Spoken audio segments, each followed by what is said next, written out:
שרים ילוזו והחסידים ברינה ברינה יגילו והחסידים ברינה ברינה יגילו והחסידים ברינה ברינה יגילו והחסידים ברינה ברינה יגילו הם צדיקים. On va faire un petit résumé de la dernière fois parce que ça fait un peu longtemps que on s'est un petit peu absenté.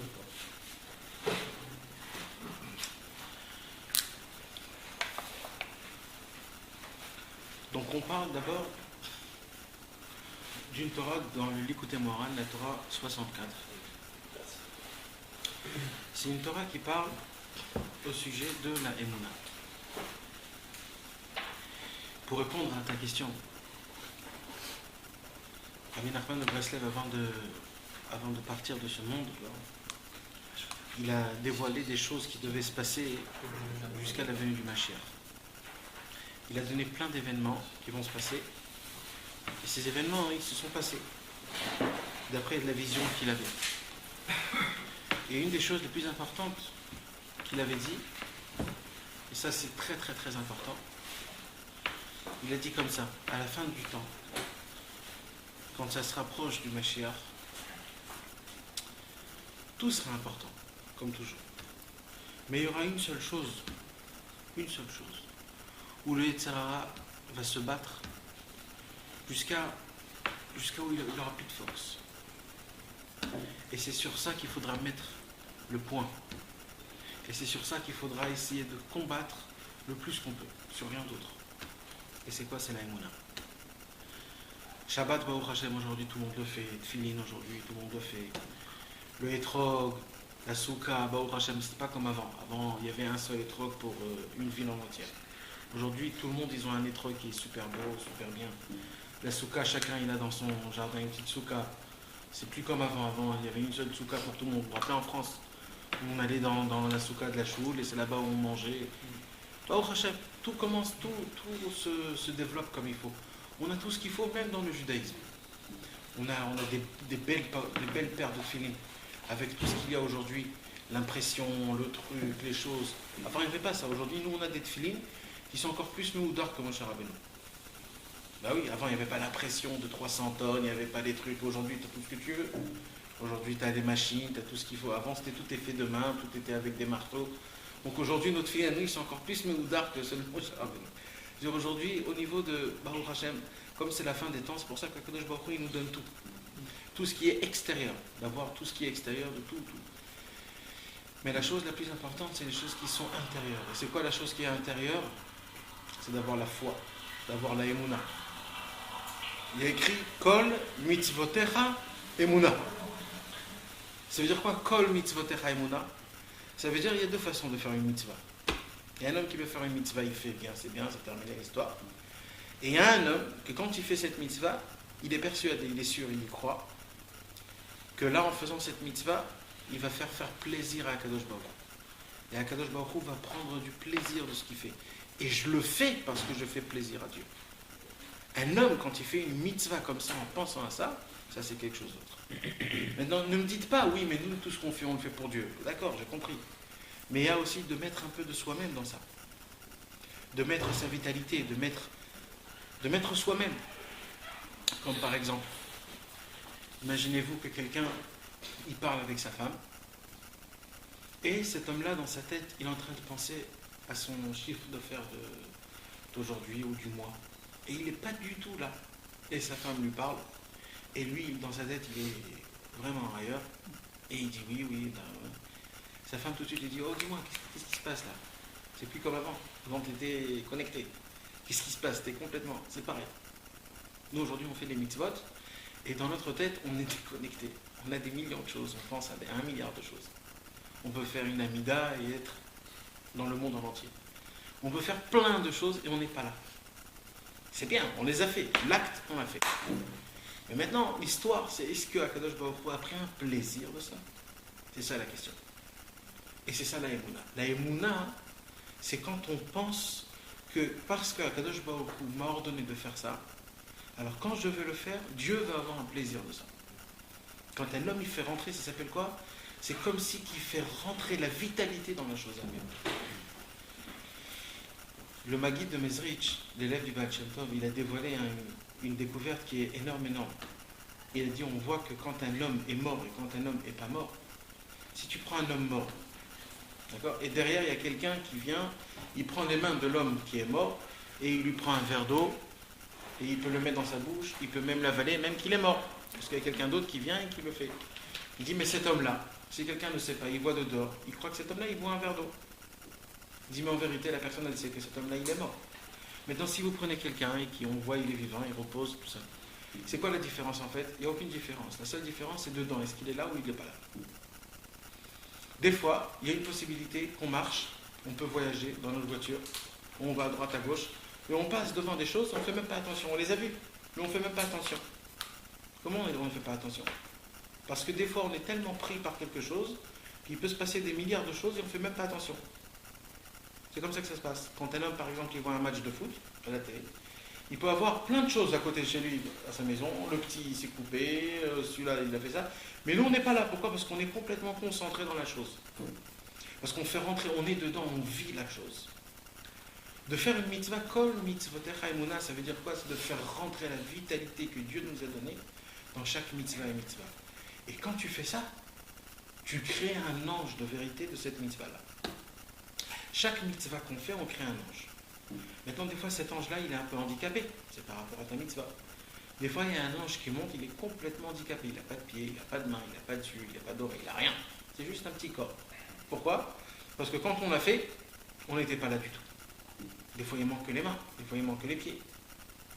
C'est par rapport à l'action. Comme l'homme, il crée, il fait la mitzvah par rapport à l'amour qu'il a, par rapport à l'envie qu'il a, par rapport au respect, par rapport à l'importance des choses. Comme ça, il crée le malach. Et comme ça, le malach en haut, il devient comme un avocat pour lui, et c'est quelque chose d'important. Mais imaginez-vous, après 120 ans, on monte en haut, et on va voir que des handicapés. Que des malachs handicapés, sans pieds, sans mains, aveugles, sourds, muets, sans rien du tout. On va lui dire, voilà, c'est les mitzvot que tu as fait. Alors on va poser la question au malach. Vas-y, dis-nous comment il est venu, mais le malach, il ne pourra ni voir, ni parler, ni entendre. Et ça va rester des anges comme ça. C'est pour ça que c'est vrai que c'est bien, Baruch Hashem. Aujourd'hui, l'extérieur, il est parfait à 100%. On arrive à faire des choses, mais l'essentiel de tout, c'est l'intérieur. Avant, il y a 1000 ans, c'était exactement l'inverse. L'extérieur était nul et l'intérieur était à 100%. Ils faisaient les choses vraiment pour Dieu. Mais ils n'avaient pas de quoi faire, mais ils faisaient les choses pour Dieu. Et ça, c'était quelque chose de grand. Mais aujourd'hui, c'est complètement inversé. Aujourd'hui, c'est devenu complètement à l'envers. Tout ce qui est extérieur, pour nous, est 100%. Et ce qui est dedans, il n'y a pas beaucoup. Et malheureusement, c'est un petit problème qu'on doit un petit peu essayer de résoudre. Donc, cette Torah-là, ça nous parle surtout de la Emouna. C'est quoi la Emouna? D'avoir la croyance et la foi que Dieu est partout. C'est Dieu qui résonne partout. Tout ce qui se passe, c'est Dieu. Il y a deux problèmes qui empêchent la Emouna. Un des problèmes qui est vraiment très très dur, c'est le fait qu'on se pose des questions sur Akadosh Baruch Hu. Alors, on a étudié ici qu'il y a deux sortes de questions. La première sorte de questions, c'est les questions par rapport à la science, par rapport aux sagesses qu'il y a dans ce monde. Comme par exemple, par rapport à les effets qu'il y a aujourd'hui, comme il y a 2-3 semaines, ils ont trouvé une ville à côté de Beth Shemesh, et les gens ils sont venus là-bas, les archéologues, et ils ont dit on a trouvé une ville qui date de 10 000 ans. Maintenant, comme ce soir c'est l'heure du Rambam, le Rambam il a dit que ce monde-ci, il est 5773, 74. C'est pas avant. Donc si eux ils disent qu'il y a 10 000 ans, ils ont des preuves. Ils ont des machines, ils ont des calculs par rapport à des choses. Ils ne disent pas comme ça, c'est un 10 000 ans. C'est qu'ils ont des preuves. Donc ces preuves-là, c'est une preuve, c'est une question. Comment ça se fait? Eux, ils ont quelque chose de, on va dire, de concret. Et ils viennent avec nous, ils nous disent, voilà, le monde, il est beaucoup plus que 5000 ans. Il vient voir, ça fait 10 000 ans. Donc ça, c'est une question. Alors ça, Rabbi Nachman de Breslev, il a dit, ces questions-là, c'est une question qu'on a la possibilité de répondre. Et le seul problème qu'on n'arrive pas à répondre, C'est parce qu'on n'a pas la réponse. Mais il y a une réponse dessus. Donc, des questions comme ça, il ne faut pas faire attention. Et malheureusement, il y a beaucoup de choses que nous, on se pose ces questions-là.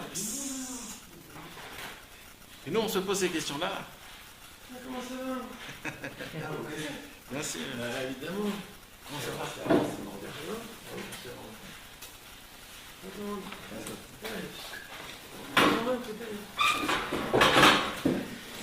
Donc ces questions-là, c'est des questions que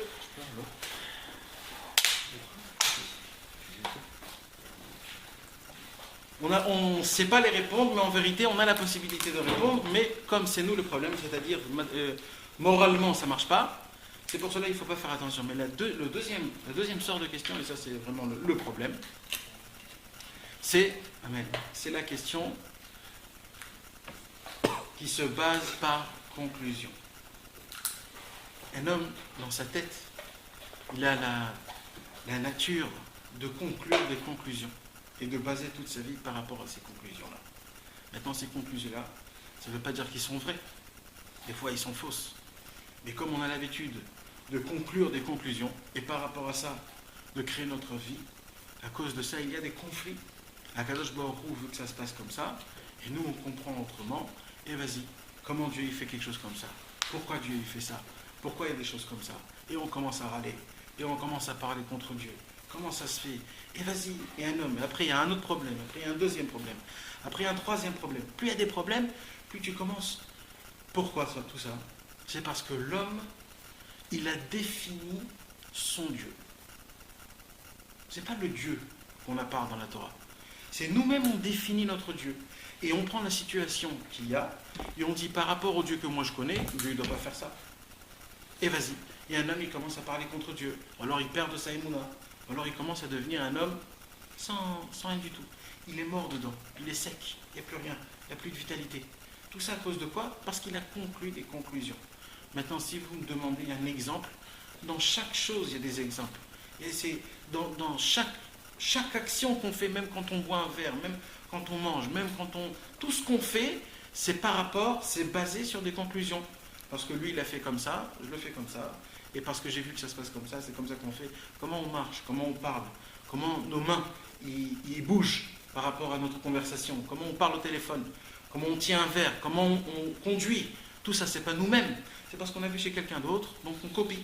Et on n'arrête pas de copier, et on copie. On a vu un film, celui-là était comme ça, il a mis du parfum comme ça, et ainsi de suite. Tout, c'est des choses, c'est pas le moi-même.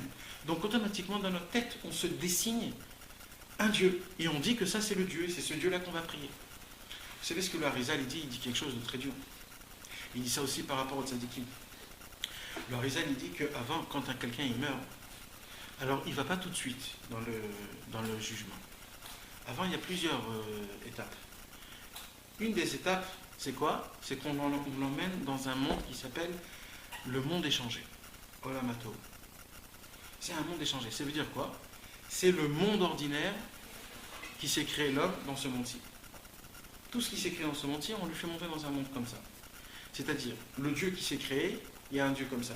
Les tzadikim que la personne, il croit comprendre ce tzadik-là, ça va être eux aussi, ils vont venir. Le Rambam, tous les tzadikim que nous, on croyait qu'ils étaient comme ça, c'est eux qui vont venir. Et il va y avoir des situations que nous, on va commencer à prier, on va commencer à demander de l'aide, etc., etc. Et ces tzadikim-là, ils vont venir. C'est pas les vrais tzadikim, c'est les tzadikim de mon imagination. Ils vont venir et ils vont dire, moi, je ne peux pas t'aider. Je ne peux pas t'aider. Parce que par rapport à toi, je ne peux pas t'aider.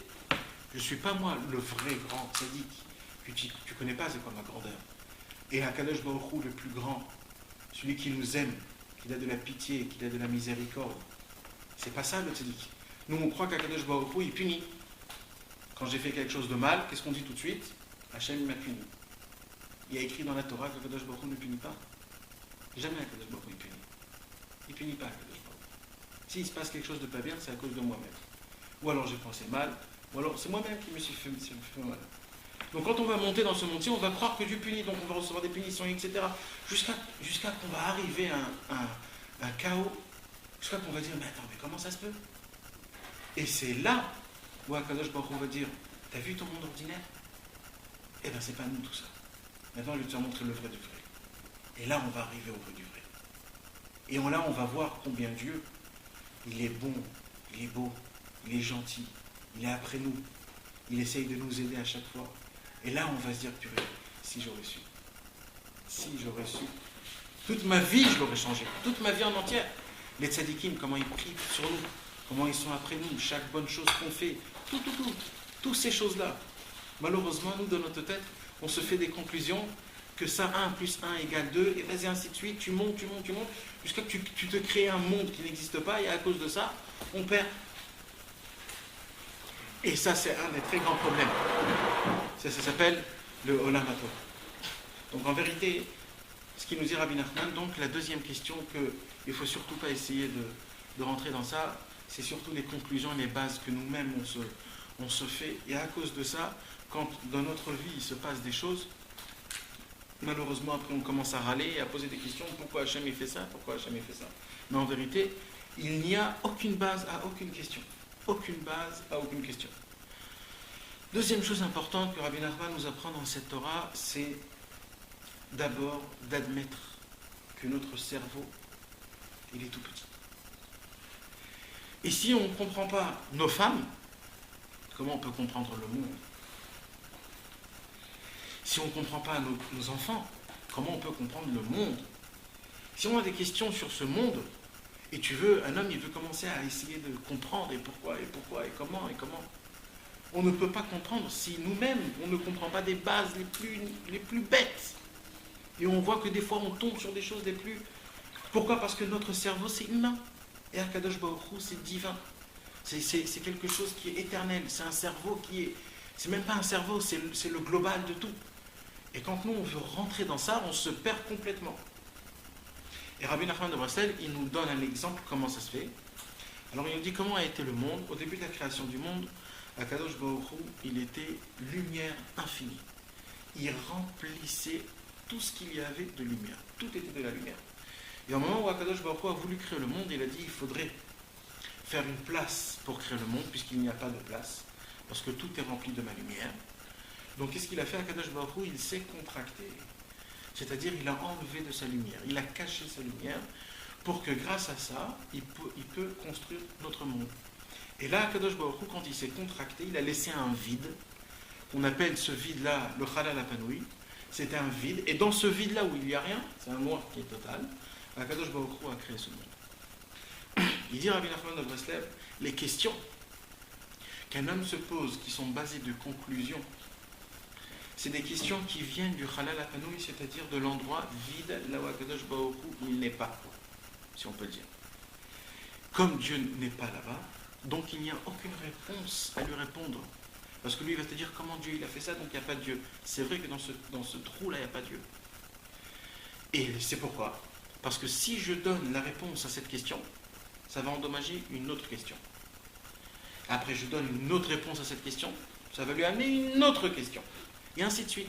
Question-réponse, jusqu'à où il va arriver à une question où il n'y a vraiment pas de réponse, et là, c'est terminé. Et là, la personne, elle peut tomber complètement. Vous avez compris tous les deux? Et d'où viennent ces choses-là? La philosophie.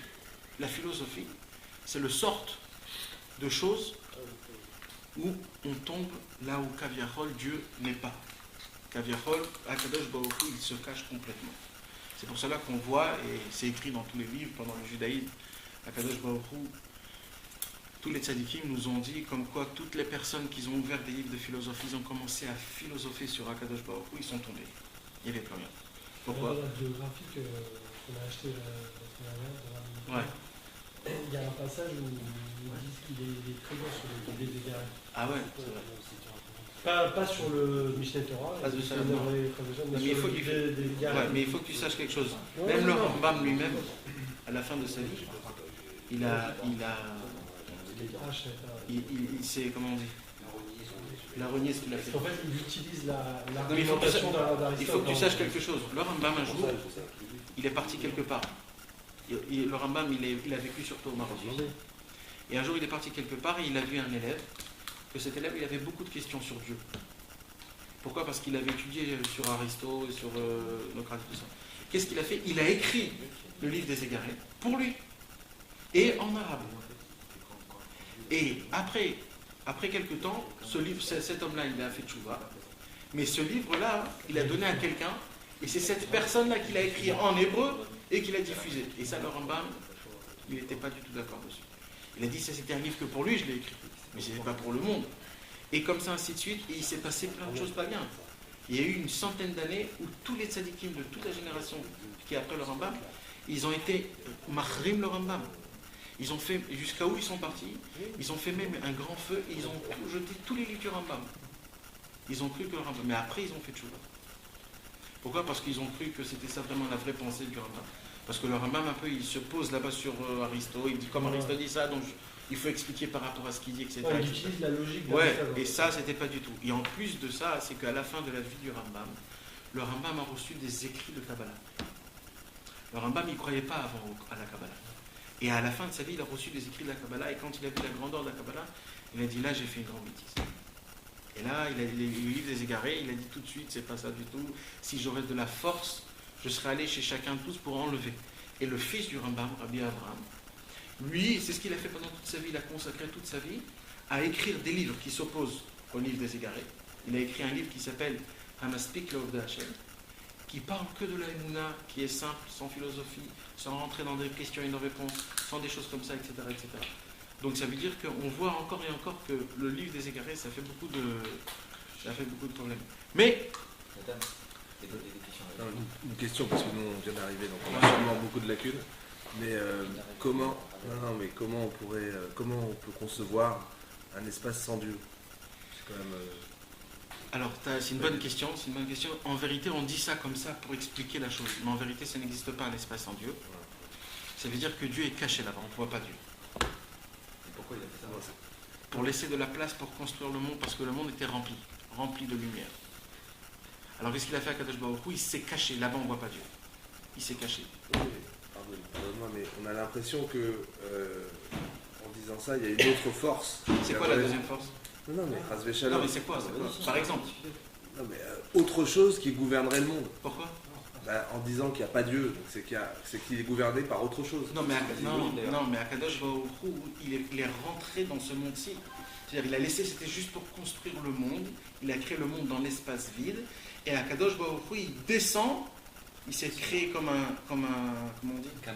Un canal, que par ce canal-là, il descend. Je vais te faire montrer la photo. En fait, c'est surtout l'infini et le fini. C'est-à-dire que pour que le fini existe, il a fallu que l'infini se retire. Oui, ça on comprend. Mais ouais, vas-y. Tu parlais de catastrophe. Oui, par exemple, la Shoah. Des choses très difficiles à admettre. Ouais. Considérer que c'est un espace où Dieu s'est retiré. Non, Dieu ne s'est pas retiré. Jamais il s'est retiré de Dieu. Caché seulement. Il est juste caché. Là-bas, c'est très dur de voir Dieu. C'est ça l'histoire. Non, mais l'image de la lumière aussi, c'est une bonne image. C'est-à-dire que la lumière, elle peut passer par un tout petit trou, il y aura toujours ou une fenêtre immense, tu vois. Ouais. Et c'est vraiment ça au niveau spirituel. C'est une lumière spirituelle qui est, tu vois, quand Dieu il est révélé, la lumière elle est spirituelle, elle est immense. Et quand il est caché, il reste toujours un tout petit filet, parce que sinon... Ça je comprends, mais pour en revenir aux philosophes, ouais. C'est des nés Adam qui sont des créatures de Dieu, ouais. qui ont une pensée très différente évidemment, mais qui sont quand même inspirés quelque part par une divinité. Non. Quelque part. Mais non. C'est après un mauvais escient, mais pas, quelque part, l'origine est divine. Ils sont nés comme chacun né, ils ont alors une âme peut-être différente, mais c'est pas parce qu'ils sont non, pas... vous n'avez pas compris, je répète encore. Non, alors j'ai pas compris. Tout, c'est Akadosh Baruch Hu. Depuis le départ jusqu'à la fin, tout le temps, il n'y a jamais eu un endroit, un moment ou un espace où il n'y a pas Dieu. D'accord? C'est toujours comme ça. Ça ne change pas. C'est toujours comme ça. Maintenant, il y a un problème, c'est comme Akadosh Baruch Hu, avant de créer le monde, il s'est contracté. Alors, il dit Rabbi Nachman que les pensées, les questions, il y a une possibilité d'arriver dans ce trou vide et de prendre de là-bas quelque chose. Maintenant, cette chose-là, en vérité, il y a Dieu, mais il est caché. Maintenant, nous, comme humains, on est tellement nuls et petits que quand on va piocher là-bas, on va croire que Dieu n'est pas. Et eux, par rapport à ça, ils se basent. Si c'est comme ça, Dieu n'est pas. Mais en vérité, c'est juste un petit problème de cerveau, c'est tout. C'est juste parce que Dieu se cache, au moment où Dieu se découvre. Et attends, on va en parler de ça. Ouais, vous avez compris? Ouais. Oui, j'ai compris, c'est pas évident à admettre, mais j'ai Parce compris. que par exemple, les gens dans la Shoah, ils disaient. Exact, Dieu, il est caché. exact. Où il est Dieu. Il est À la où Dieu. création du monde, en fait, il y a une nécessité pour Dieu de se cacher. Oui, D'accord. pour laisser la place à autre chose. Ça, pour laisser. Et donc, de ce système-là, tu peux sortir des questions où la réponse, ça va être, la conclusion, ça va être, ben, Dieu, il n'est pas là. Puisqu'il y a eu puisque ça, à un moment donné, ça a existé, si tu veux. Et qu'il y a des questions qui peuvent émaner de ce qui avait été fait à la création du monde, et où Dieu s'est caché. Il était là, mais il s'est caché. Tu vois. Non, mais ça, c'est pas moi qui le dis, c'est le Harizal qui explique ces choses-là. Et par rapport à la Shoah, ça vaut le coup de mentionner comment le Ramchal, on en avait parlé, mais comment le Ramchal il explique ça. C'est que, en fait, jusqu'à la Shoah, enfin jusqu'à la création de l'État d'Israël, en fait, il y a la lumière la lumière spirituelle qui nous arrive, elle est disons, sous une certaine dimension, et avec la création d'Israël après, c'est le début de la Géoula, en fait, et cette lumière, elle devient beaucoup plus grande. Maintenant, ça vient d'un autre, je ne sais plus quel mot on utilise, mais d'un niveau de gadlout par rapport à cette lumière, et ces deux niveaux, ils ne peuvent pas subsister, ils ne peuvent pas coexister ensemble. Donc en fait, cette période-là, en fait, c'est comme si tu as deux fenêtres, il y a une fenêtre qui se referme, et l'autre, elle n'éclaire pas encore, parce qu'elle ne peut pas éclairer en même temps. Donc quand la fenêtre s'est refermée, c'est là où il y a eu un grand moment d'obscurité, et c'est comme ça qu'il explique, c'est comme ça qu'il explique la chose. C'est ce grand moment d'obscurité avant le début de la Géoula, en fait, parce que justement, ce changement de lumière, il ne pouvait pas s'opérer pas en parallèle avec la lumière qui existait avant. C'est celle qui s'est refermée, ça a créé ce moment d'obscurité énorme que personne ne comprend. C'est comme ça qu'il explique, notamment. Ça veut dire, après, il avait bien avant la Shoah. Ouais, mais ça te montre à quel point il était visionnaire. Enfin, il écrit ça dans le Mamar Géoula.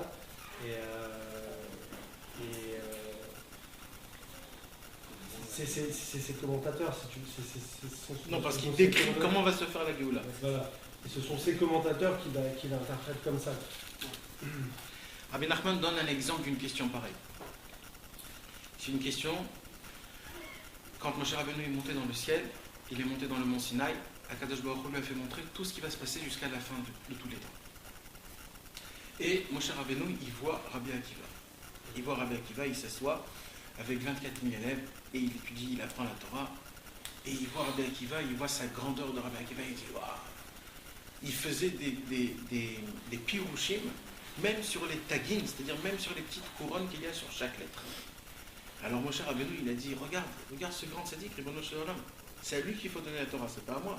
Même moi, j'arrive pas à faire ce qu'il fait. Alors Akadosh Baruch Hu, il a dit, non, c'est à toi qu'il faut que je donne la Torah.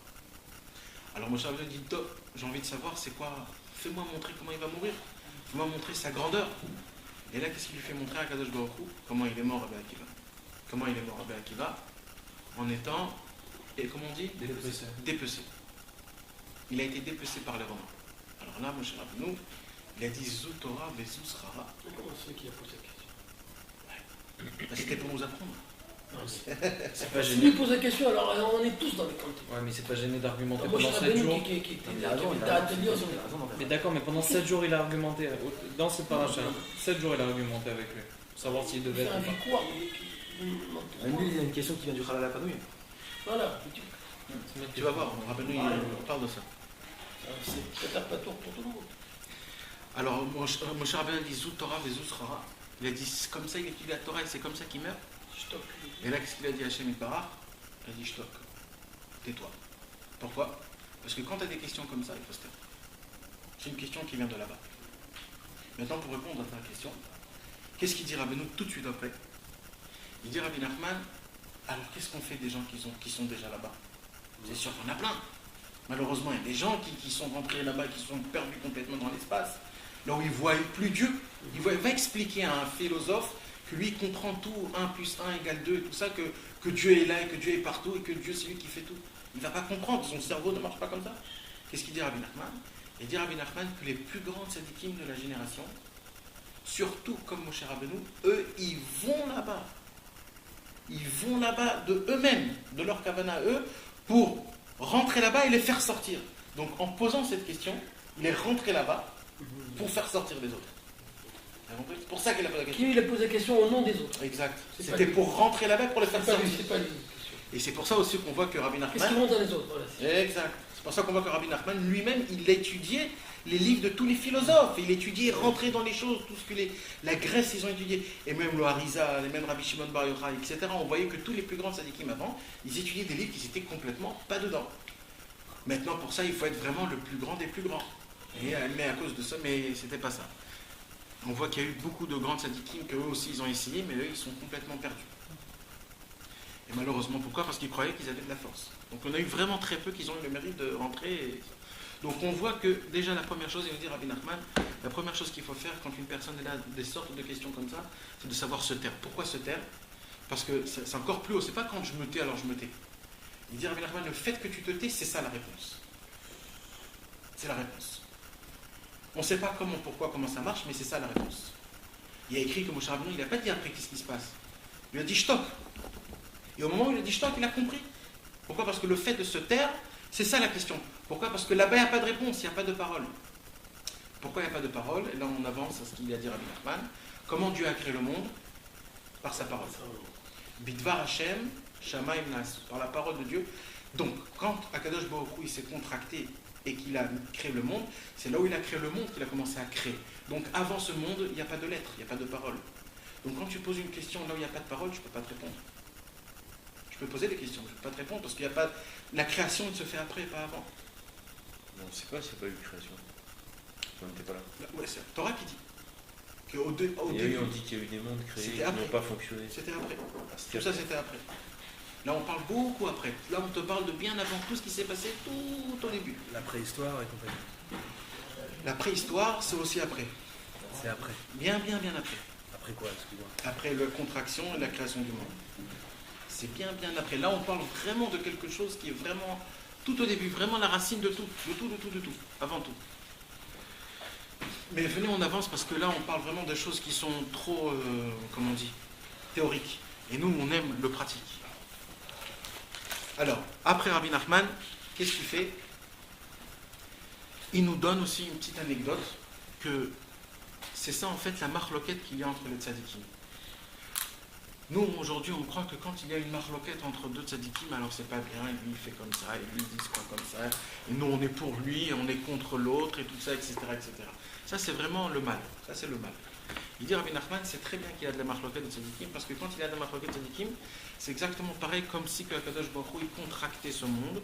Pourquoi? Parce que un il tient par là, un il tient par là, un il tire par là, un il tire par là, et comme ça il y a une contraction, et comme ça on crée un bébé, comme ça on crée la Torah. Toute la Torah a été créée grâce qu'il y a eu une marloquette là, une marloquette là. Ils ont parlé de ça, et après ils ont tranché. Donc en vérité, toute la création du monde se base par rapport aux marloquettes de tzadikim. Et là, Rabbi Nachman, il nous apporte une Mishnah dans les Pirkei Avot, que Rabbi Nachman va expliquer toute cette Mishnah par rapport à la Torah qu'on va étudier. Il a écrit une Mishnah comme ça. Kol yamai gadalti ben hachachamim velo matzati laguf tov mishtika velo hamidrash hu ha'ikar ela ha'maaseh vechol hamarbe dvarim mevichet. Je le dis en français. Il y avait un grand tzaddik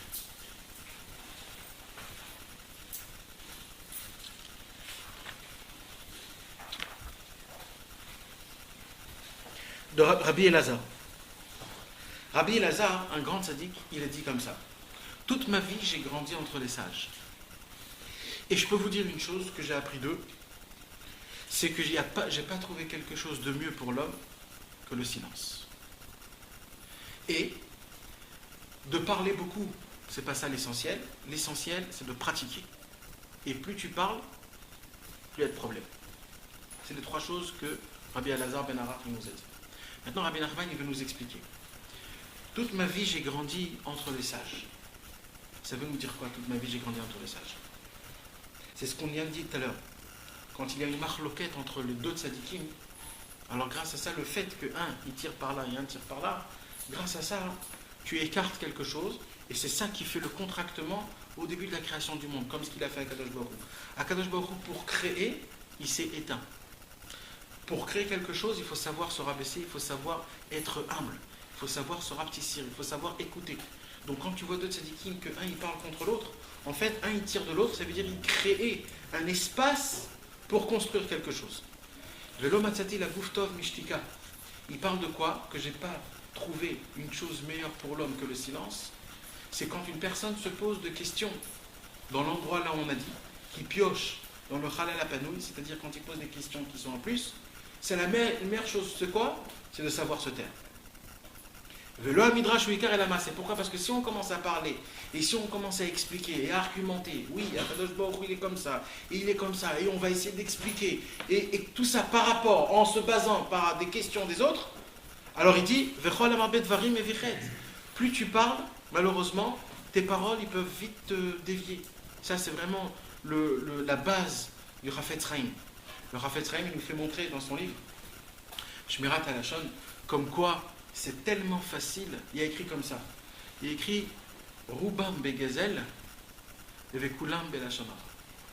Il a écrit la majorité des hommes tombent dans le vol, sans faire attention, et tout le monde tombe dans le lashon hara.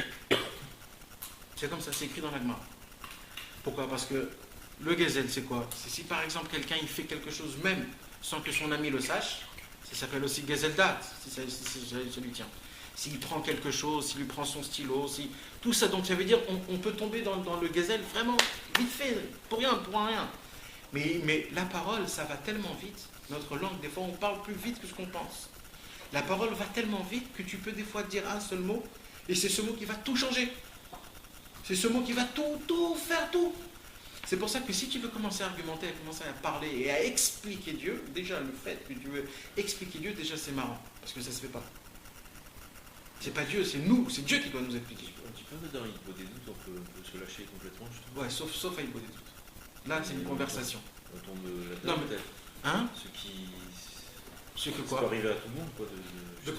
Non, moi je parle pas de ça. Non, je vais t'expliquer quelque chose d'autre. Hibbo des doutes, c'est un autre sujet complètement.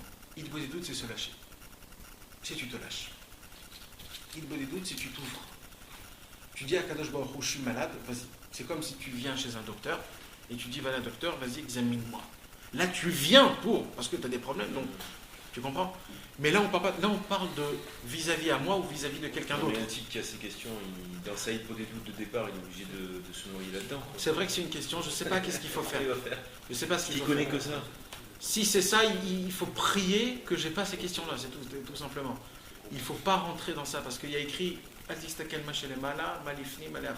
c'est pas bien de regarder ce qui était avant, ce qui était après, il ne faut pas rentrer dans ça. Parce qu'on va se perdre complètement, on n'a aucune base, on n'a rien du tout. Mais je vais vous dire quelque chose, on a tellement de sujets à en parler. La Torah nous a donné tellement de sujets à en parler. C'est que ces sujets-là que ça nous tracasse. Il y a tellement de choses, tellement de belles choses, tellement de mauvaises choses. Non, c'est d'Afka celui-là. Pourquoi? Il y a tellement de choses à parler dans l'Hibbo des doutes, tellement de choses. Il faut savoir c'est quoi l'essentiel et c'est quoi le but. Le but de cette Torah, c'est une seule chose, je vous l'ai déjà dit, c'est quand un homme ne parle pas avec Dieu, c'est le monde qui lui parle. Et quand c'est le monde qui lui parle, il n'est pas bien ce mec. Parce que ce monde nous viole chaque instant. Ce monde nous fait faire des choses que nous, on ne veut pas faire vraiment. On est influencé sans qu'on le sache. On est influencé sans qu'on le sache. Si on ne parle pas avec Dieu tous les jours, le monde nous influence. Si on parle avec Dieu, ce monde ne nous a pas influencé. Et le seul problème de tout, c'est les questions, les réponses, les choses qu'on voit, les choses qui se passent. C'est ça de ça qu'on parle, c'est ça le concret de ce soir. Le concret de ce soir, c'est toujours de se rappeler. Toutes les questions comme ça, ce qui s'est passé avant, tout ça c'est bien. C'est pour expliquer la théorie, parce qu'on est en train de faire descendre. Tout ça c'est de la théorie, c'est une avant-propos. Mais l'essentiel de cette Torah, c'est quoi? C'est que quand il se passe une attaque du Yetzer Hara, qui vient nous faire un flash dans notre tête, qui nous pose une question, qui nous dit mais comment ça se passe? Ou alors des choses comme ça. Là, il faut savoir, il faut venir balèze. Il faut venir avec les forces et rentrer dedans.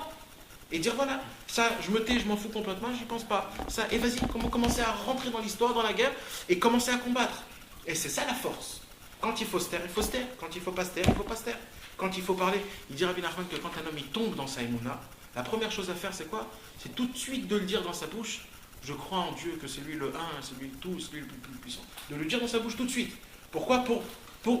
Voilà, j'ai déjà dit quelque chose. Vous savez, dans la Torah, et ça rappelez bien vous de ça, c'est très important. Dans la Torah, on nous dit les halachot d'une femme qui a été violée. D'accord? Il y a écrit comme ça, une femme qui a été fiancée. Et entre le fiançailles et le mariage, elle a été violée. Alors cette femme, elle a un problème, elle ne peut pas être avec son mari. Et maintenant, il y a des naïms, il y a des conditions. Il y a des conditions. C'est quoi les conditions? Il accepte. Et ça c'est quelque chose, ça c'est méfaté, ça c'est quelqu'un qui a parlé, mais là la Torah nous dit quelque chose de très très fort. Elle nous dit, il faut demander à cette fille, est-ce que quand on l'a violée, elle a crié ou elle n'a pas crié? Si elle a crié, alors elle peut repartir chez son mari. Pourquoi? Parce que le fait qu'elle a crié, c'est qu'elle ne voulait pas, mais elle a été violée. Mais une fille qui a été violée et qu'elle n'a pas crié, ça veut dire que dans sa tête, elle a dit, bon, je me suis fait violer, alors ça fait rien, alors je vais kiffer quand même. Alors une fille comme ça qui n'a pas crié, elle ne peut pas retourner chez son mari. Vous savez ce qu'il dit Rabbi Nathan sur cette halakha-là? Il dit Rabbi Nathan, écoutez bien et rappelez bien vous de ça. Il dit, nous on ressemble à cette fille. Quand on descend dans ce monde, on se fait violer par le Yetzer Hara. Si maintenant on dit, bon, je me suis fait violer, alors je me suis fait violer, c'est bon, tranquille. Alors là, quand tu vas monter en haut, tu seras un grand problème.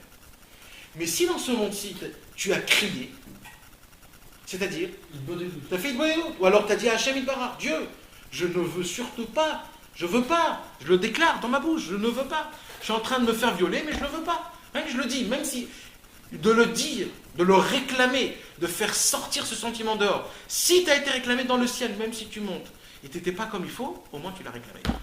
Tu pourras retourner chez Dieu, sans aucun problème. Comme ça, il dit Rabbi Nathan. Et ça, c'est très important. C'est pareil pour une halakha d'une maison. Il y a une halakha dans le Shulchan Aruch.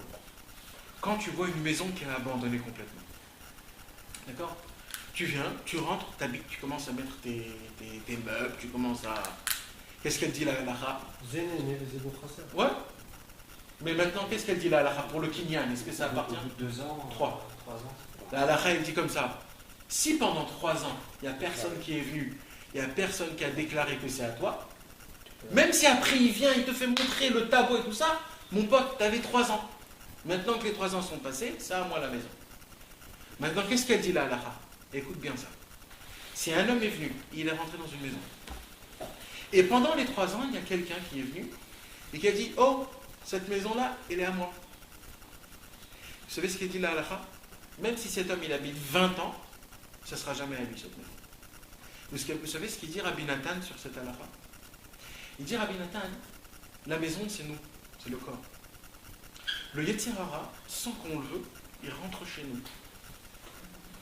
Il rentre chez nous. Si on ne dit rien, ça sera ça. On devient comment on dit? Sa proie. Ça devient, il devient on appartient au Yetzer Hara. Sa propriété. Mais si nous, on vient et on dit à Hachem, moi j'appartiens à toi, j'appartiens pas au Yetzer Hara. Même si je fais ce qu'il fait le Yetzer Hara, même tout. Mais moi je le déclare comme quoi, moi je n'appartiens pas au Yetzer Hara. Et bien même si le Yetzer Hara il est toute ta vie en toi, il ne sera jamais à toi. C'est pas ce qu'on dit dans les brachot du matin, nous. Exact. Donc ça veut dire on n'est pas tour déjà. Non, il faut le dire. C'est ce qu'on a dit. C'est une vraie kavana si on comprend ce qu'on dit. Ouais, mais c'est pas exactement ça. Il faut le dire de tes paroles. L'histoire, c'est de dire dans tes paroles. Imagine-toi, tu viens. etc., ça compte pas? Oui, ça compte, tout compte, mais c'est pas pareil. Je vais t'expliquer quelque chose. Si tu viens chez ta femme, d'accord? Tu viens chez ta femme et au lieu de lui parler, tu lui lis une lettre tous les soirs. Une lettre d'amour, un poème. D'accord? Tu lui lis. Et tous les soirs le même. Tu crois que ça va lui faire de l'effet? Elle va te prendre, elle va te déchirer, elle va te dire parle-moi, je veux t'entendre. Des filotes officielles alors? Oui, parce qu'il faut les faire. Non, il faut et ça. Il faut les deux. Bien sûr, c'est très important de déclarer la déclaration du corps de. C'est ça, Shipri Kamaim Liber. Il faut faire couler le cœur de l'homme. Il faut le faire couler, il faut le faire renouveler. Tu sais c'est quoi le problème? C'est pas la tefila le problème. En vérité, tu as raison. En vérité, ça serait suffisant la prière. Mais tu sais c'est quoi le problème? C'est nous. C'est qu'on rentre dans un circuit de routine. Et c'est ça le problème. Si on n'aurait pas vu ça, ben mec, t'aurais raison, ça serait suffisant. Tout le problème, c'est quoi? C'est le problème de la routine. C'est que tout est devenu... Bon, je serais plus pour une prière spontanée qu'officielle. Eh ben, d'après le Rambam, que ce soit... C'est plus... D'après le vrai, Rambam, quoi. que ce soir, c'est ça là, de parler, comme tu as dit, spontanément, c'est une fila de Horaïta. Et la prière que nous on fait, c'est des Rabbana. C'est-à-dire, en autre mot, de faire Idbodedut, c'est de Horaïta. Et la prière qu'on fait, c'est des Rabbana. Donc ça veut dire, d'après lui, c'est ça la vraie prière. La vraie prière, c'est quand tu parles spontanément. Ça ne veut pas dire que les autres prières, il ne faut pas les faire. On est obligé de les faire les trois. Mais le plus important encore, c'est quand un homme, il parle à Dieu, il lève ses yeux et il dit, voilà tout ce que j'ai à dire, voilà ce qui s'est passé aujourd'hui, j'ai fait ça, je voudrais faire ça, je ne voudrais pas que ça se passe, et ainsi de suite, et d'essayer de créer une conversation.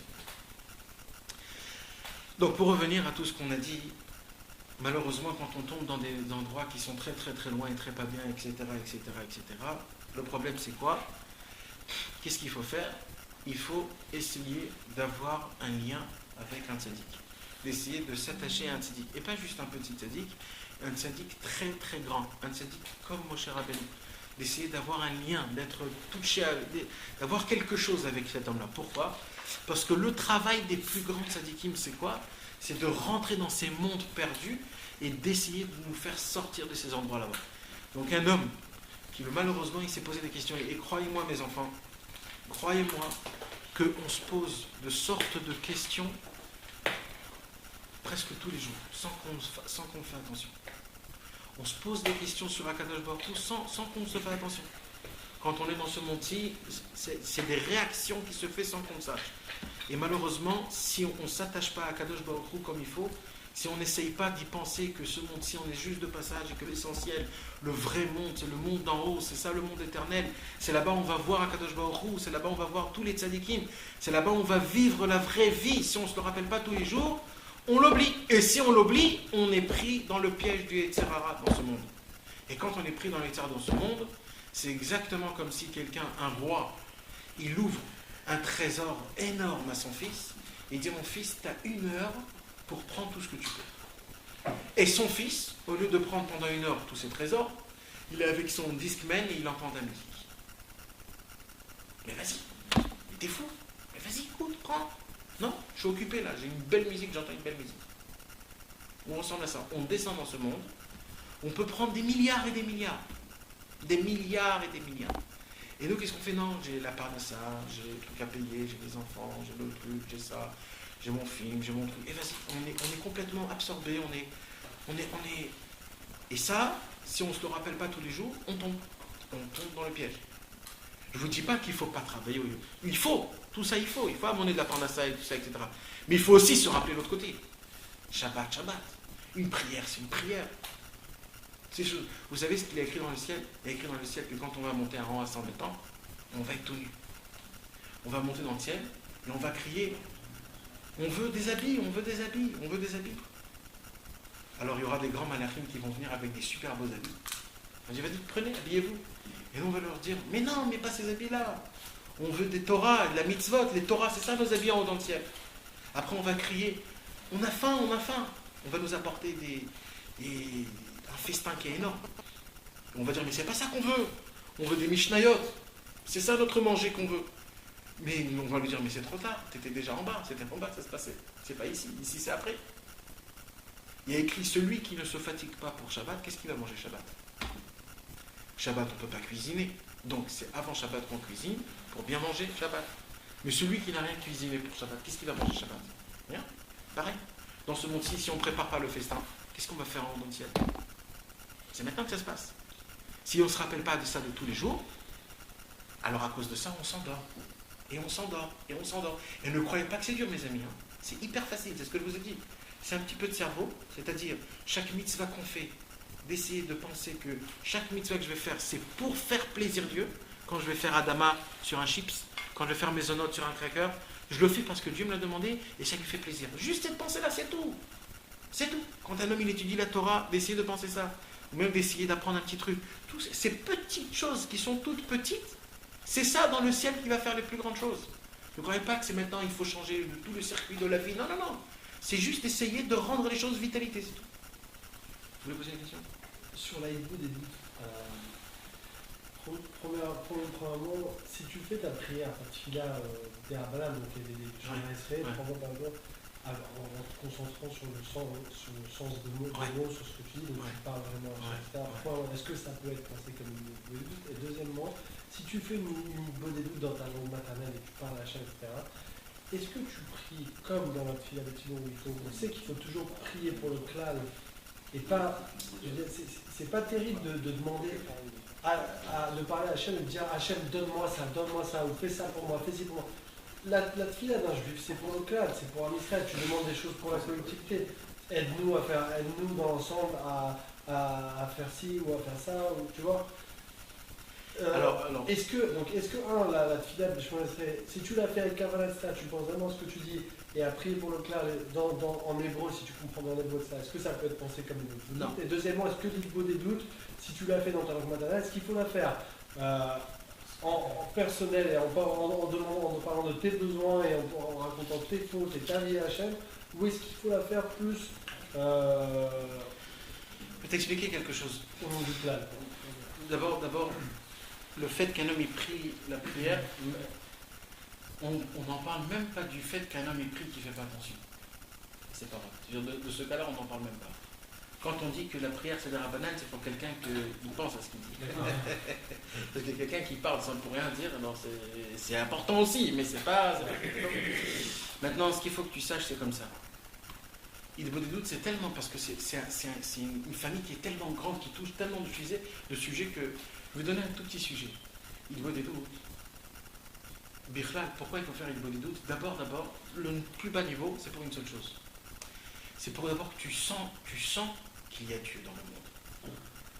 Parce que quand, à fur et à mesure que tu vas parler tout seul, tu vas dire, mais attends, je parle tout seul là. Ouais, mais ça, Attends. Tu le sens dans la tefila. Oui, mais quand toi tu parles avec tes arguments, tes paroles, tu seras obligé de te le répéter 100 fois dans ta tête. Mais comment? Avec qui tu parles? Mais comment?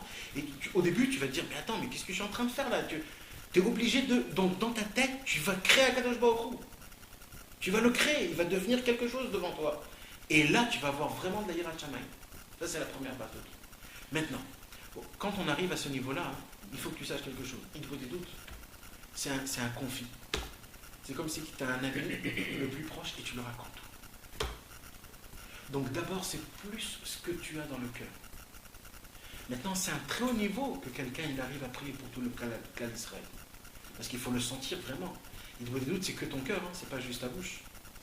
C'est aussi bien la bouche, mais c'est que ton cœur. C'est d'essayer de faire sortir ce qui te fait mal. Tu vas pas commencer à dire des choses que tu veux et que dans ton cœur ça te fait pas mal.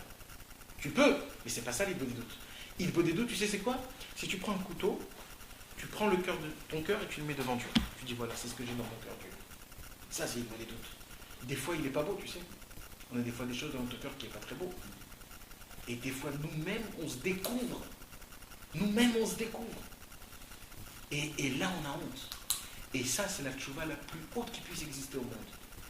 Quand en parlant avec Hachem, on se découvre, on a honte de nous-mêmes. Ça, c'est la tchouva la plus grande qui puisse exister au monde. Et ça peut se faire que quand tu parles. Et quand tu dis vraiment ce que tu as dans ton cœur, tu vas commencer à te découvrir toi-même. Vous savez, il dit Rabbi Nachman un exemple. Il dit, prenez un verre d'eau. D'accord? Vous prenez un verre d'eau, qu'est-ce que vous voyez dans le verre d'eau? Il n'y a rien, il est nickel, il est propre. L'eau, elle est transparente, tout comme il faut. Maintenant, prenez ce verre d'eau, mettez-le à bouillir. Qu'est-ce qui se passe? Il y a plein de trucs blancs qui vont sortir. Vous avez vu un jour, quand on fait bouillir de l'eau, il y a des choses qui sortent. Des petits trucs blancs, des petits trucs ronds blancs. C'est tout petits trucs. Où ils étaient avant? Oui, c'était avant. Il dit Rabbi Nachman, un homme, il peut marcher dans toute la vie. Et il se croit qu'il est clair et net comme de l'eau. Il n'est rien. Il n'y a plus rien. Le fait qu'un homme, il parle. C'est quoi la parole? La parole, c'est le feu. C'est le feu et l'eau. Quand on parle, c'est le feu. Il y a de la buée comme ça. Qu'est-ce que tu fais? Tu te bouilles, et d'un coup, tu te découvres en fait le mal qui était en toi, mais qui était complètement caché. Et ça, c'est en faisant sortir ton cœur, t'as compris? Donc c'est sûr que c'est important de prier pour le clan d'Israël, mais c'est un haut niveau. Qu'un homme vraiment, il ressent vraiment le mal du peuple juif, et qui dit purée Hachem, regarde comment on souffre, regarde comment le peuple juif il souffre. Combien il y a d'assimilation, combien on souffre en Rousselarès, combien il y a de mauvaises choses qui se passent, et les attentats, et les choses, et les problèmes, et les maladies, tout ça. Ça, c'est un haut niveau. Quand quelqu'un commence à rentrer dans ça, c'est très haut. Mais d'abord, essaye de toi-même, d'essayer de te voir toi-même, qu'est-ce qui se passe en toi-même. Essayer de complètement te découvrir. Prier pour toi, prier à ta femme, prier à tes enfants, prier à ta famille, prier à tes amis. Tout ça, ça prend du temps, t'as compris? Juste ce concept de prier pour soi. Il n'y a pas de problème parce que l'idée de c'est fait. Je ne le reconnais pas par rapport à la tfila.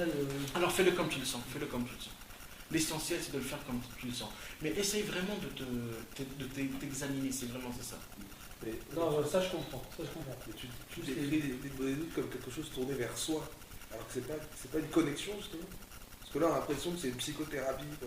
C'est tout ensemble, c'est ce que je vous ai. Il y a plein de choses, ça veut dire il y a vers toi, il y a vers lui, c'est tout ensemble. L'histoire de l'île des doutes, c'est de se confier à Dieu. C'est tout. Maintenant, il y a des gens que pour se confier, ils se remettent tout sur lui. Il y a des gens pour se confier, ils parlent qu'avec Dieu. Il y a des gens qui en se confiant, tu sais comment ils se confient en Dieu?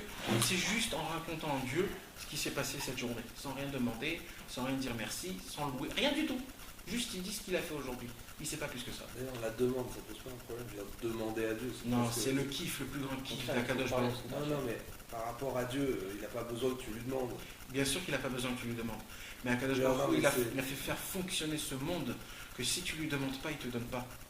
Et s'il te le donne, c'est rien que par bonté, gratuitement.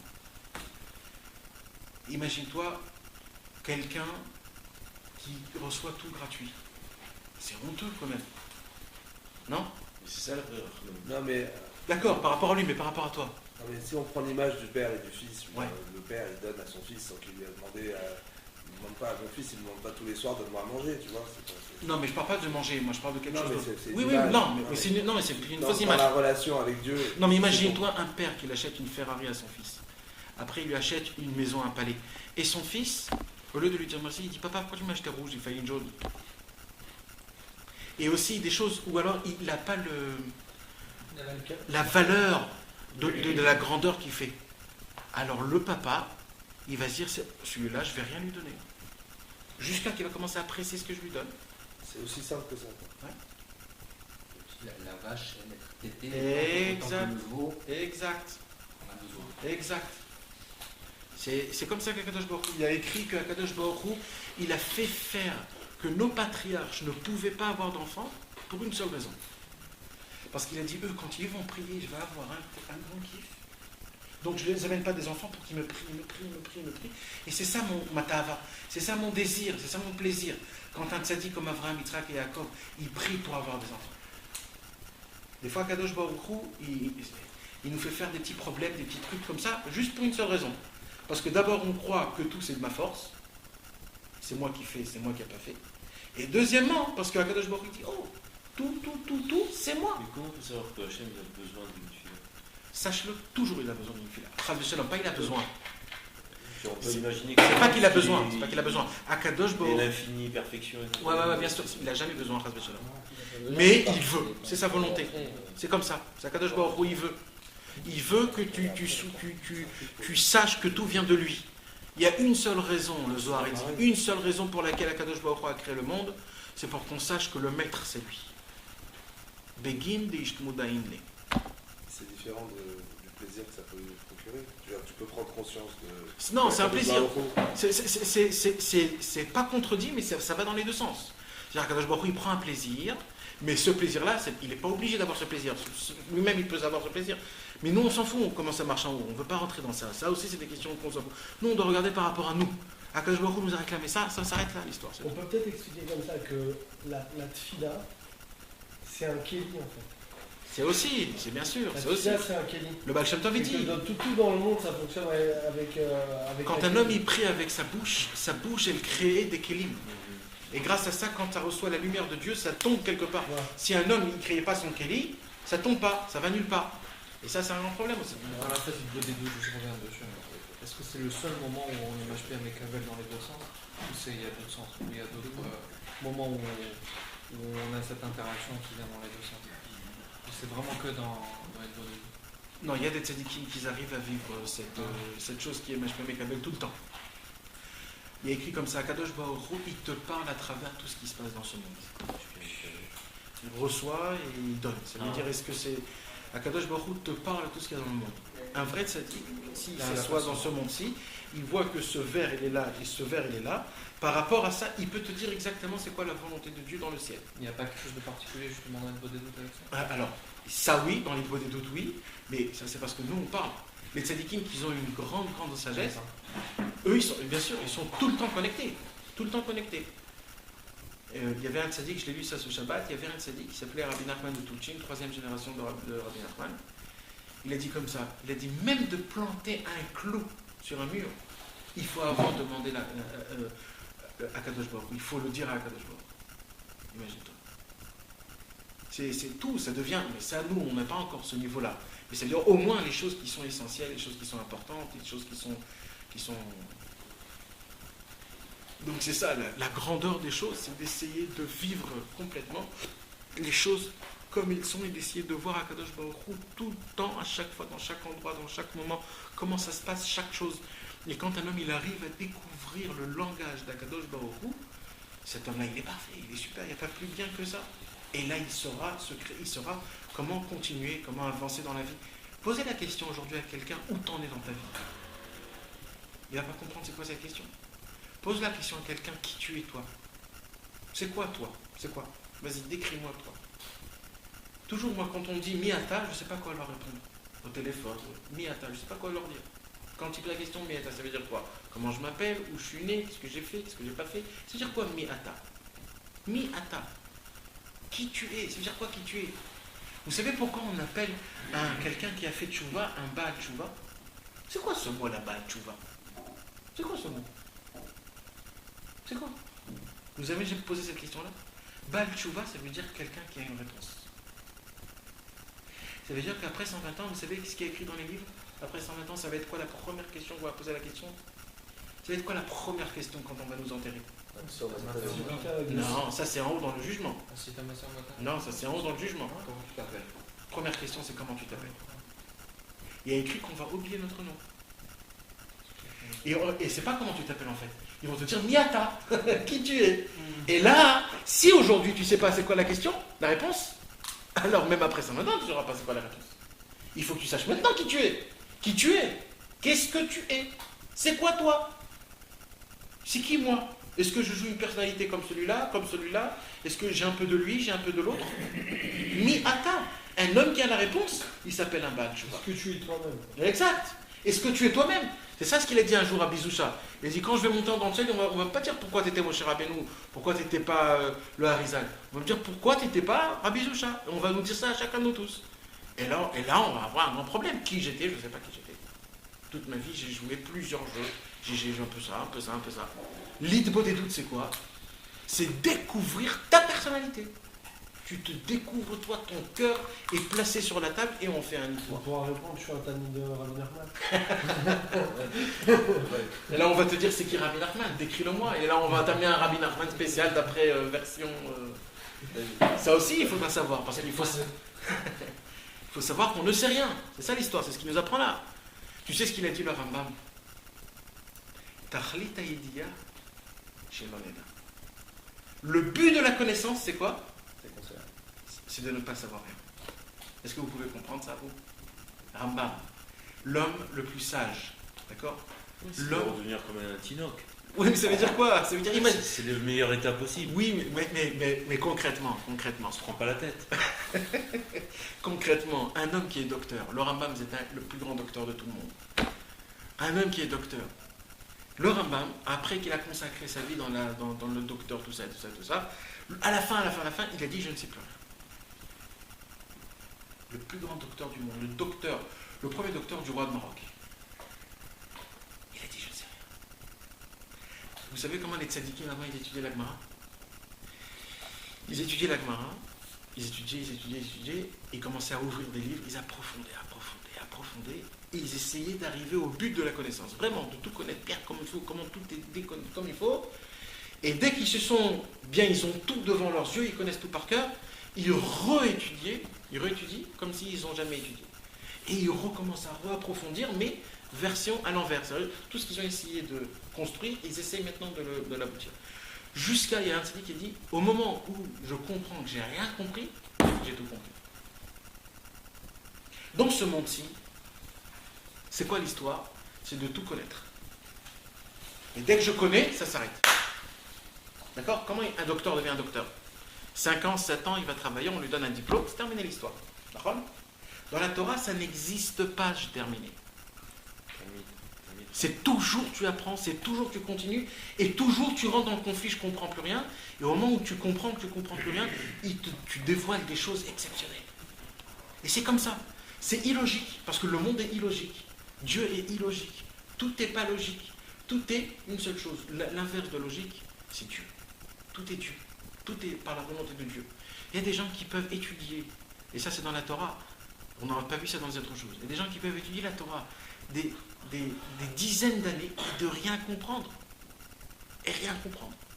Et un jour, un beau jour, ils se réveillent le lendemain matin, tout ce qu'ils ont appris pendant des dizaines d'années, tout descend d'une seule fois. Et il y a des gens qu'en une seule fois, ils ont compris le texte tout comme il faut. Pourquoi? Parce que c'est de la divinité. C'est quelque chose qui est divin. C'est pas par rapport à ton cerveau s'il est mieux, s'il n'est pas bien, s'il fonctionne, s'il ne fonctionne pas. C'est de la Torah, c'est de la divinité, c'est de la spiritualité. Ça dépend comment tu étudies, comment tu vis les choses, par rapport à ta émouna, par rapport à ta sainteté. C'est Akadosh Baruch Hu, la Torah c'est quelque chose, c'est pas juste des lettres, c'est pas juste un livre comme ça qui est mort. La Torah c'est quelque chose, c'est un monde, c'est quelque chose, c'est vivant, c'est vivant. Et la Torah elle veut s'attacher à quelqu'un qui a vraiment quelque chose envers lui. Elle ne veut pas s'attacher à quelqu'un qui est complètement négligent, Et comme ça, ainsi de suite, chaque chose, comme ça le monde il fonctionne. Et c'est pour ça. Et c'est pour ça que nous, quand un homme il part dans l'aïd des doutes, quand quelqu'un il essaye de se confier à Kadosh Baruch Hu, quand il essaye de faire plusieurs choses, c'est la chose la plus belle. Pourquoi? Parce qu'il sort son cœur, la chose la plus intime qui puisse exister au monde. Tous mes sentiments, je le mets en plein milieu de la table et je dis vas-y à Kadosh Baruch Hu, vas-y examine-moi. Quand quelqu'un justement il admet qu'il n'a rien compris, qu'est-ce qu'il dévoile? Je n'ai pas compris. Il dévoile puisque justement il n'a rien compris. C'est parce qu'il n'a rien compris. Il dévoile quoi? On a expliqué un jour ça. Quand tu as admis que tu n'as rien compris, qu'est-ce qui se passe dans ton cerveau? Il s'ouvre des portes qui ne pouvaient pas s'ouvrir avant. Tu sais c'est quoi? Quand un homme il a reçu son diplôme de docteur par exemple, alors il y a des portes dans sa tête qui est fermée. C'est quoi les portes qui sont fermées? C'est que si un petit gars il vient t'apprendre, tu vas lui dire mais c'est qui ce mec? J'ai appris 7 ans. C'est pas lui qui va m'apprendre. Parce que tu as appris. Donc dans ta tête, tu te dis que c'est pas quelqu'un d'extérieur qui va m'apprendre. Quand tu arrives à comprendre que tu n'as rien compris, tu es ouvert à tout. Tout celui qui a une supposition de te faire montrer, il te dit ok, vas-y j'entends, j'écoute. T'as compris?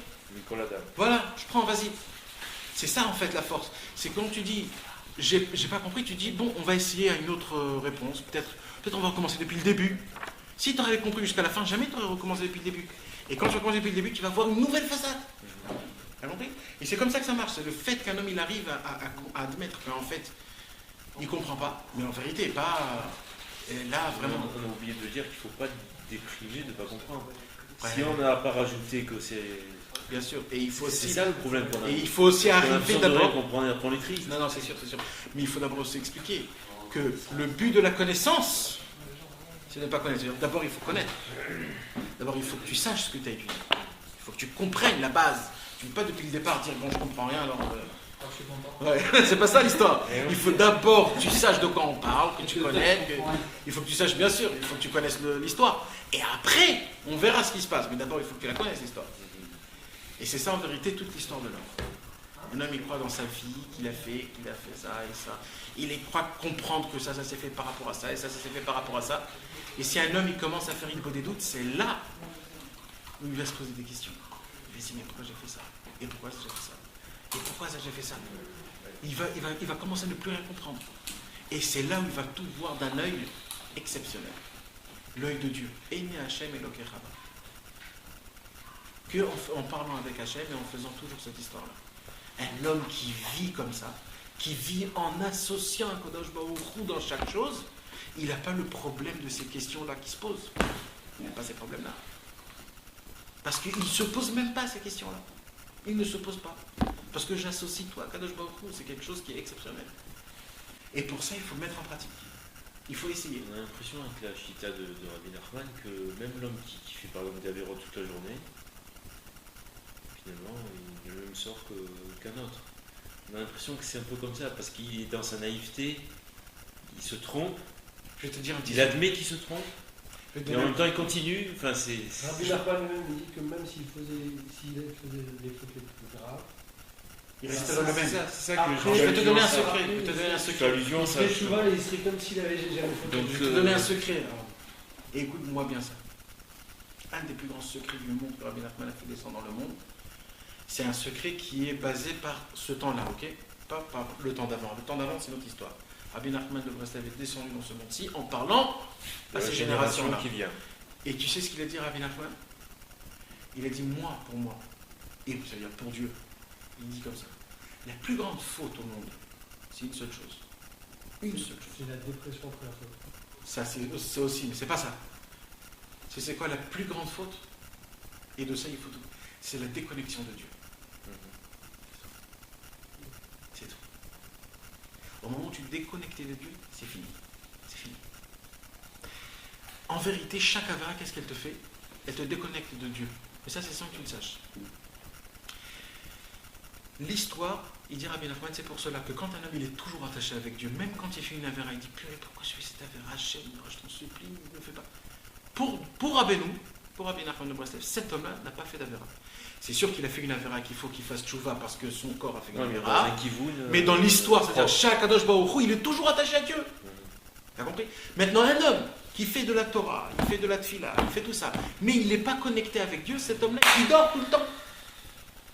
Donc pour nous, la vera la plus grande au monde, c'est celui qui se déconnecte de Dieu, c'est tout.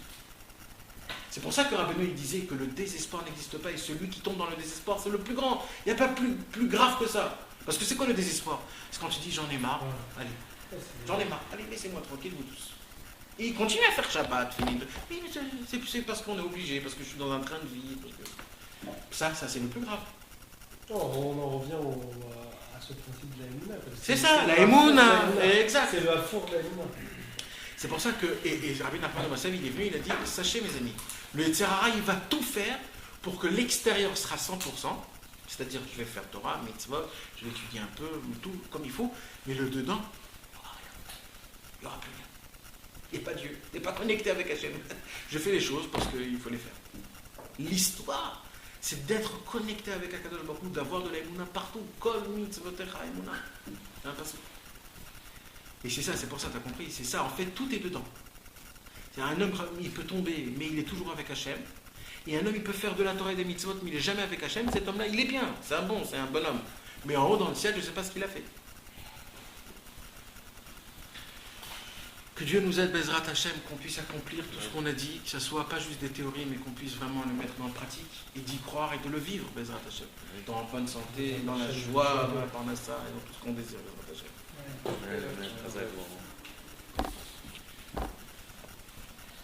La semaine prochaine, ça sera le dernier cours sur cette Torah. Donc ce serait important de venir pour celui qui... On va faire un résumé. Hein? Et comme on n'a pas fini, on a Après, lu là. Non, on a lu juste le... On va lire le dernier paragraphe, le paragraphe qui parle de la musique. Ça va être un cours sur la musique, sur la force de la musique. C'est quelque chose de très exceptionnel. J'espère que Dieu me donnera la force de... Comment tu as choisi cette Torah pour commencer? C'est une Torah centrale dans les... C'est une Torah centrale parce qu'elle parle de Emouna. Et comme je vous ai dit tout à l'heure, l'essentiel, c'est que la Emouna. Et je vous ai dit au tout début du cours qu'une des plus grandes réussites du Yetzer Hara dans ce monde, une des plus grandes réussites, c'est de nous faire croire qu'on a la Emouna. Qui s'est caché et qu'on ne sait pas, c'est sa plus grande réussite au monde. On peut faire Shabbat, tout ça, ça ne nous impose pas, on peut toujours tout faire, mais en vérité, il n'y a rien dedans. Est-ce que c'est ça le sens de faire les choses non lishma, tu penses, ou c'est pas vraiment ça que la Torah veut dire quand on parle de lishma et non lishma? Non, je ne crois pas. C'est peut-être oui, parce que le lishma, des fois, c'est parce que des fois j'ai envie de faire la chose pour Dieu, mais j'arrive pas à le faire la chose pour Dieu. Parce que j'ai un intérêt. C'est quoi le lishma dans l'absolu? Ça n'existe pas le lishma. Le lishma, c'est que pour Dieu. Ouais, c'est désintéressé. Ça n'existe pas. Ça veut dire. Si, C'est l'amour de Dieu. Imagine-toi. Sans intérêt, c'est-à-dire que tu fais ça. Un jour, le Baal Shem Tov. Si on dit à un homme, voilà, tu vas faire toute ta vie ce qu'il a dit Dieu, après tu retournes dans le néant. Voilà. C'est comme ça qu'il faut travailler Dieu en vérité. Voilà. Non, pas possible. bah non, c'est ton but. Il faut savoir c'est quoi ton but. Sens. Non, c'est le sens de Dieu. Tu fais plaisir à Dieu. Tu fais Retzon Hashem. Tu fais plaisir à Dieu. C'est tout. C'est ça le tarlit, le but, le sens. Donc c'est peut-être pas comprendre. Quoi. C'est de rien que parce que Dieu il a un plaisir de toi. Un jour le Baal Shem Tov, il y a un couple qui est Sur le papier, je peux comprendre. Non, Dans écoute, le tarlet, ça n'existe pas. Si, je vais t'expliquer. Quel est l'homme qui va... Non, ça existe, bien sûr que ça Bien sûr existe. que ça existe. Bien sûr. Bien sûr que ça existe. Un jour, il y a un couple qui est venu chez le Baal Shem Tov pour lui demander des enfants. Ils n'avaient pas d'enfants. Et c'était un Pessah. Le Baal Shem Tov, il a fait ce qu'il a fait dans le ciel, il est monté, etc., etc. Il a dit, vous aurez un enfant. Au moment où il a dit, vous aurez un enfant, le Baal Shem Tov a entendu une voix du ciel qui lui a dit, on t'a enlevé tout ton Olam Haba. Et tout ce que tu vas faire maintenant, il n'y a plus d'Olam Haba. T'as plus rien. Au Baal Shem Tov. Pourquoi? Parce qu'à Kadosh Baruch Hu, son travail à lui, c'est que lui va se marier avec lui, lui va se marier avec lui. Tout ça, c'est un circuit énorme. Maintenant que tu as rajouté, eux, ils ne devaient pas avoir d'enfants. C'était terminé. Maintenant qu'il a décrété, Dieu est obligé de faire ce qu'il a dit le Baal Shem Tov. Alors maintenant que tu as décrété, tu dois tout, Akadosh Baruch Hu, il doit tout refaire le circuit, que lui doit se marier avec lui. Et maintenant il doit trouver une fille, et maintenant cette fille, il faut qu'il laisse. Et vas-y, ainsi de suite. Et c'est comme ça des générations. Et parce que tu as fait un travail comme ça à Dieu, alors les anges, ils lui ont enlevé complètement le. Alors tu sais ce qu'il a dit le Baal Shem Tov? On peut dire que Dieu, il travaille pour lui un fil éternel. Non, mais fini, je veux dire. Ouais, mais c'est par rapport à moi. Tout, c'est toujours par rapport à moi. C'est une jamais. fraction de seconde. Mais c'est jamais par rapport à Dieu. Il change le monde tous Oui, les instants. mais c'est par rapport à lui, pas par rapport à moi. Moi, je ne dois pas fatiguer Dieu par rapport à moi. Dieu, c'est sûr que lui, il peut tout faire, mais c'est par rapport à moi. C'est pas parce que Dieu, c'est le plus truc que moi, j'ai ma main, je fais ce que j'ai envie. Dieu, il a fait des règles. Par rapport à ces règles, je dois. Qu'est-ce qui s'est passé alors pour le Baal? Alors, le Baal Shem Tov, il a dit, si c'est ça, maintenant, je vais servir Dieu sans rien. Vraiment que pour Dieu. Les Shem Shammai. Et là, il y a une deuxième voix qui est descendue. Comme tu as fait ça, on te redonne tout ce que tu as eu. Tout ce qu'on t'a pris, on te le redonne. Non, mais c'est-à-dire, de là, tu vois que c'est sûr, il y a un tarlit spécial, c'est de faire juste la volonté, la bonté de Dieu, c'est ça. De faire sans rien. Voilà, mes amis. Et je vous dis, c'est plein de choses.